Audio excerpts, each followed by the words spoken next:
Welcome to साइमस्टो। आज बात करेंगे साउंड के ऊपर। हमने अपने स्कूल्स में या फिर कहीं भी साउंड के बारे में बहुत सारी चीज़ें पढ़ी हैं, जैसे उसका ट्रैवल होना या फिर उसका कौन सा मोड है और साउंड वेव्स कैसी वेव्स होती हैं, लॉन्गिट्यूडनल होती हैं, ट्रांसवर्स होती हैं। ऐसी हमने काफ़ी सारी जानकारियाँ इकट्ठा की है। लेकिन क्या हमें एक्चुअल पता है कि साउंड पैदा कैसे होती है, हाउ साउंड एक्चुअली प्रोड्यूस, वो देखते हैं एक बार। ये हमेशा से माना जाता है कि साउंड किसी भी दो चीज़ के कोलिजन से पैदा होती है। इसमें कोई झूठ भी नहीं है, कुछ गलत भी नहीं है इसमें। जैसे ये मेरे पास में एक मार्बल है, कंचा है, जो हम खेलते हैं अपने बचपन में। अगर मैं इसको कहीं पे भी टैप करूं, जैसे ये हो गया, तो साउंड आएगी, साउंड पैदा होगी। या फिर इसको अगर मैं छोड़ दूं तो भी साउंड पैदा होगी। लेकिन क्या सिर्फ कोलिजन ही साउंड पैदा करने के लिए काफ़ी है? क्या बिना कोलिजन के साउंड पैदा नहीं होती है? ये सोचते हैं एक बार। कई सारी एक्टिविटीज़ ऐसी होती हैं जिसमें कोलिजन नहीं होता है लेकिन फिर भी साउंड प्रोड्यूस होती है। जैसे देखते हैं एक एग्जांपल, जैसे बलून।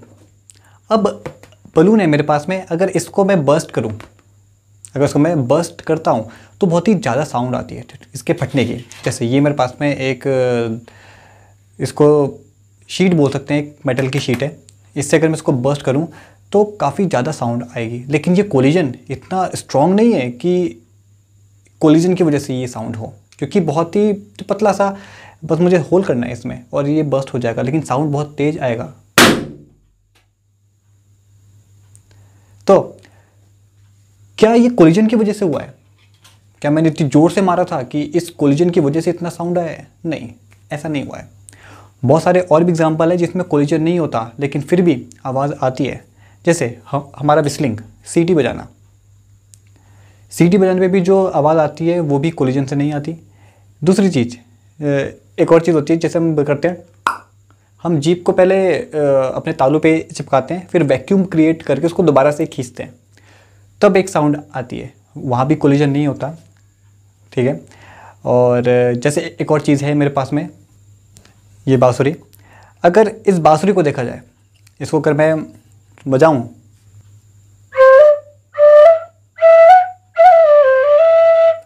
तो इसमें भी कुछ कोलिजन नहीं हो रहा है, कोई कोलिजन नहीं है इसमें, लेकिन फिर भी इससे साउंड प्रोड्यूस हो रही है।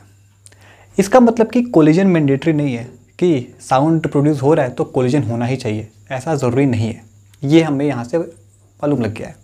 एक और एग्जांपल है जिसमें कोलिजन नहीं होता एक्चुअल में, लेकिन फिर भी साउंड प्रोड्यूस होती है, और वो कई बार हमने किया भी है उसको बचपन में। वो देखते हैं ज़रा। कई बार हमने बहुत पतली सी स्टिक होती है, जैसे उसको अगर हमने हवा में घुमाया होगा तो भी उससे आवाज़ आती है। जैसे समुराइज जो होते हैं, जो तलवार चलाते हैं, जब वो चलाते हैं तो उनकी तलवार चलाने में भी आवाज़ आती है। जैसे ये मान लें मेरे पास में फ्लूट है, अगर उसको मैं घुमाऊँ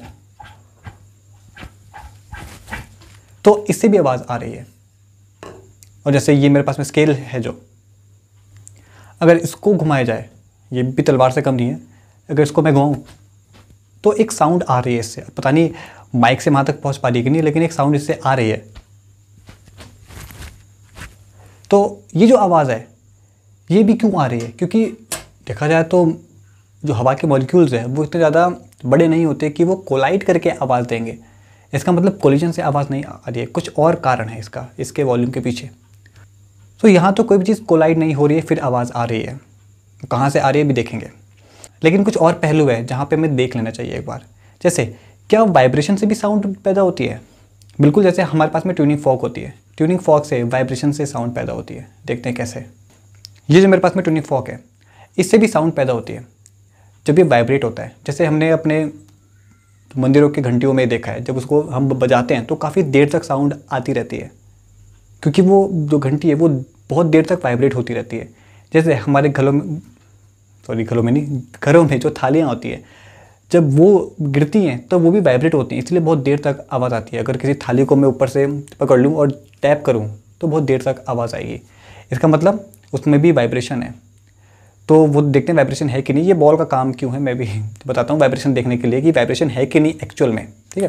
तो अब इस पहले देखते हैं वो साउंड, बहुत देर तक साउंड है। क्यों? क्योंकि ये बहुत देर तक वाइब्रेट हो रहा है। तो ज़रा इसके साउंड को देखते हैं फिर से एक बार। मैंने इसको पकड़ा हुआ है तो मुझे इसकी वाइब्रेशन फील हो रही है, लेकिन अगर मैं इसको एकदम से टैप करने के बाद फिर से पकड़ लूँ तो साउंड एकदम से रुक जानी चाहिए, क्योंकि वाइब्रेशन तो स्टॉप हो जाएगी। और वो वाइब्रेशन अभी मुझे फील हुआ है, मेरे अभी थंब पे फील हुआ है।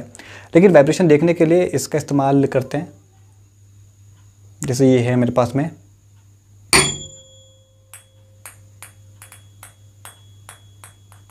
सिर्फ मैंने इसको टच किया, मैंने इसको मारा नहीं है, ऐसे मैंने सिर्फ इसको टच किया। टच करने पे ये दूर जाने लगा है, इसका मतलब ये वाइब्रेट हो रहा है, तभी इसने इसको बाउंस किया।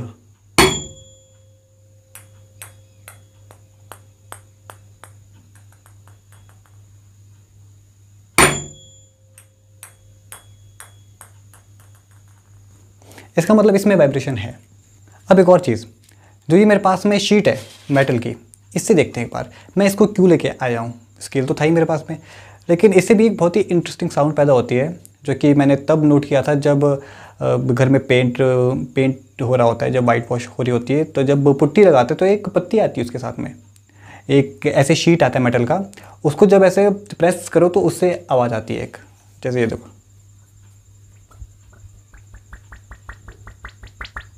ये भी एक साउंड है, बहुत ही ना सेटिस्फाइंग साउंड है ये, देखा तो ये एक साउंड है। तो इसमें कोई चीज़ कोलाइड नहीं हो रही है और बैलून की तरह कुछ फट भी नहीं रहा है, लेकिन फिर भी आवाज़ आ रही है, शायद ये वाइब्रेशन से ही हो। तीसरी एक और चीज़ जिस पे हमने कभी गौर नहीं किया लेकिन वो होती है, स्केल से ही देखते हैं, वो क्या है। अच्छा, डिफरेंट लेंथ पे डिफरेंट साउंड पैदा होती है स्केल में, अभी देखते हैं वो। तो देखिए, ये जैसे मेरे पास में स्केल है, इसको मैंने यहाँ पे रखा, तो अगर इसको मैं यहाँ से इसको अगर वाइब्रेट करूँ मैं यहाँ पे ऐसे, तो इसकी ऐसी साउंड है। थोड़ी अगर लेंथ इंक्रीज की जाए, थोड़ी और इंक्रीज की जाए,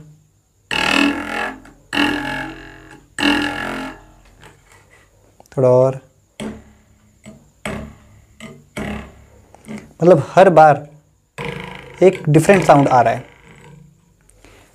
क्योंकि हर लेंथ पे वाइब्रेशन इसकी डिफरेंट है। इसीलिए हर बार कुछ डिफरेंट साउंड हमें सुनाई दे रही है। इसका मतलब कि साउंड आ कैसे रही है एक्चुअल में, कोलिजन से या बैलून के बर्स्ट होने से, जहाँ पे कुछ कोलिजन नहीं होता ना कुछ वाइब्रेट होता है उससे, या फिर वाइब्रेशन से। तीनों में एक चीज़ तो कॉमन है, साउंड आ तो रही है। तो देखा जाए तो तीनों में ही सिर्फ एक ही खेल है, वो है सिर्फ प्रेशर का, क्योंकि साउंड वेव्स को हम प्रेशर वेव्स भी बोलते हैं, प्रेशर वेव्स। और इसीलिए प्रेशर क्रिएट कैसे होगा, जब एयर के पार्टिकल्स होंगे, जब हवा के पार्टिकल्स होंगे। इसीलिए वैक्यूम में साउंड ट्रैवल नहीं करती, क्योंकि वहाँ पे साउंड के पार्टिकल्स ही नहीं होते, वहाँ पे एयर के पार्टिकल्स ही नहीं होते। तो अब देखते हैं ज़रा कैसे। बात की जाए बैलून की, जब बैलून बस्ट हुआ तो बैलून के अंदर इनसाइड द बैलून ज़्यादा प्रेशर होता है और बाहर कम होता है। तो जैसे बैलून बस्ट हुआ तो जो ज़्यादा प्रेशर है वो बाहर की तरफ एकदम से निकलता है, और बैलून के इनसाइड में सेंटर में लो प्रेशर होता है। तो जैसे वो बाहर की तरफ आया तो उसके सेंटर में लो प्रेशर हो गया, जिसको कंपनसेट करने के लिए जो हवा के पार्टिकल्स हैं वो वापस जाते हैं। तो एकदम से एक्सपेंड होकर वापस जाने में एक वाइब्रेशन क्रिएट होती है। वो वाइब्रेशन आगे की तरफ फॉलो होती है, वो जो एनर्जी है, एक प्रेशर है, वो आगे की तरफ फॉलो होता है, जो कि हमें सुनाई देता है। अभी वो भी देखेंगे वो कैसे सुनाई देता है। बस एक डिस्टर्बेंस है हवा में, जो कि उस प्रेशर के डिफरेंस की वजह से क्रिएट हुआ है, जो कि फॉलो करते हुए हमारे पास तक आया। फॉलो मैं इसलिए बोल रहा हूँ क्योंकि कोई भी एक्चुअल में हवा का पार्टिकल हमारे कान तक नहीं आता है, वो बस अपनी एनर्जी को ट्रांसफ़र करता है दूसरे पार्टिकल से, तो वो हमारे पास तक आता है। इसका मतलब प्रेशर का डिफरेंस होना चाहिए, अगर साउंड क्रिएट करना है तो प्रेशर का डिफरेंस होना चाहिए। अब देखा जाए तो वाइब्रेटिंग बॉडी से कैसे होता है, जैसे मैंने ट्यूनिंग फॉर्क को टैप किया तो जो उसके दोनों हैंड्स हैं वो पहले तो अंदर जा रहे हैं और फिर बाहर, फिर अंदर फिर बाहर, तो ये हो रहा है उसमें। तो अब हवा में कैसे हो रहा है, जब भी उसके हैंड्स बाहर की तरफ जा रहे हैं, उसके जो विंग्स है वो बाहर की तरफ जा रहे हैं, तो वो एक कंप्रेशन क्रिएट कर रहे हैं हवा में। मतलब जो हवा के पार्टिकल्स है उसको वो पास की तरफ ढकेल रहे हैं, और जैसे ही वो वापस अंदर की तरफ आ रहे हैं तो वो एक लो प्रेशर क्रिएट कर रहे हैं वहाँ पे, वो हवा के पार्टिकल्स को दूर कर रहे हैं, जिसकी वजह से जो प्रोड्यूस होता है कंप्रेशन और रेयरफेक्शन। कंप्रेशन मतलब जहाँ पे हवा के पार्टिकल्स पास में आए, दूसरा रेयरफेक्शन जहाँ पे हवा के पार्टिकल्स दूर गए। जैसा कि बलून में हुआ था, जैसे वो एक्सपेंड हुआ तो पार्टिकल्स पास आए होंगे, और जब कंपनसेट करने के लिए हवा के पार्टिकल्स वापस गए थे तो हवा के पार्टिकल्स दूर हो गए होंगे, तो वहाँ पे भी एक कंप्रेशन और एक रेयरफेक्शन प्रोड्यूस हुआ था। तो यही कंप्रेशन और रेयरफेक्शन पास आउट होता है दूसरे पार्टिकल्स पे। अब उसको कंपनसेट करने के लिए दूसरे पार्टिकल्स होंगे, जब लो प्रेशर बीच में क्रिएट हुआ तो उसको भरने के लिए जो उसके बाद के पार्टिकल्स हैं वो पास आएंगे, फिर यहाँ पे कंप्रेशन हो जाएगा और उसके बाद वाले स्टेप में वहाँ पे रेयरफेक्शन हो जाएगा, जिसकी वजह से ये जो एनर्जी है ये ट्रांसफ़र होती है एक पार्टिकल से दूसरे पार्टिकल पे, जो कि फिर हमारे कानों तक पहुँचती है। तब हमें ये पता लग पाता है कि एक्चुअल में साउंड आई है। लेकिन अब ये देखा जाए तो क्या हर साउंड हम सुन पाते हैं? अच्छा, एक और चीज़ छूट गई, हमारा जो लिरिंग्स होता है, हमारे गले में जो अब लिरिंग्स होता है, क्योंकि देखो हमारे गले में भी कोई भी चीज़ कोलाइड नहीं हो रही है, लेकिन फिर भी आवाज़ आ रही है। तो ये एक्चुअल में वाइब्रेशन का ही कमाल है। हमारा जो लिरिंग्स है वो वाइब्रेट होता है, और उसके वाइब्रेशन की वजह से साउंड प्रोड्यूस होती है। और जो हमारी जीभ है वो सिर्फ साउंड को एक कह सकते हैं एक रूप देती है, एक शब्द देती है, साउंड को शब्द में कन्वर्ट करती है, वर्ड्स में कन्वर्ट करती है, अल्फ़ाबेट में कन्वर्ट करती है। अब देखा जाए तो जो ये कंप्रेशन और रेयरफेक्शन हुआ है, इसको अगर ग्राफ के फॉर्म में देखें तो जहाँ पे कंप्रेशन हुआ है उसको हम क्रस्ट कह सकते हैं, और जहाँ पे रेयरफेक्शन हुआ है उसको हम ट्रफ कह सकते हैं। तो ये एक इसकी कंप्लीट साइकिल है। तो इसके बेस पे हमें कुछ वेव फॉर्म मिलती है, अच्छा, जिसको हम साउंड वेव्स कहते हैं। अब बात करते हैं, क्या हर साउंड को हम सुन पाते हैं? नहीं, ऐसा नहीं है। जो भी मैंने बात की कि एक कंप्लीट वेव है, एक कंप्लीट साइकिल है, सॉरी, तो उससे ही हम एक चीज़ बताते हैं जिसको हम कहते हैं फ्रीक्वेंसी। 1 सेकेंड में ऐसे कितने कंप्लीट साइकिल्स हैं उसको हम कहते हैं फ्रीक्वेंसी। अगर वो 10 साइकिल्स हैं तो हम कहते हैं 10 हर्ट्ज़ फ्रीक्वेंसी है। अगर वो सिर्फ 1 साइकिल है तो हम कहते हैं कि 1 हर्ट्ज़ फ्रीक्वेंसी है उसकी, क्योंकि 1 सेकेंड में कंप्लीट साइकिल्स होने हैं। और अगर ये 20 है तो 20 हर्ट्ज़, अगर ये 20,000 है तो 20,000 हर्ट्ज़। तो जो ऑडिबल रेंज है हमारी, जो हम सुन सकते हैं, जैसे हर बॉडी वाइब्रेट कर रही है, एक बार उसने कंप्रेशन क्रिएट किया, दूसरी बार उसने रेयरफेक्शन क्रिएट किया, तो ये उसकी कंप्लीट साइकिल हुई एक, जो भी चीज़ वाइब्रेट हुई। तो अब हमारी जो ऑडिबल रेंज है वो 20 हर्ट्ज़ से 20 किलो हर्ट्ज़ तक है, मतलब 20 हर्ट्ज़ से 20,000 हर्ट्ज़ तक है।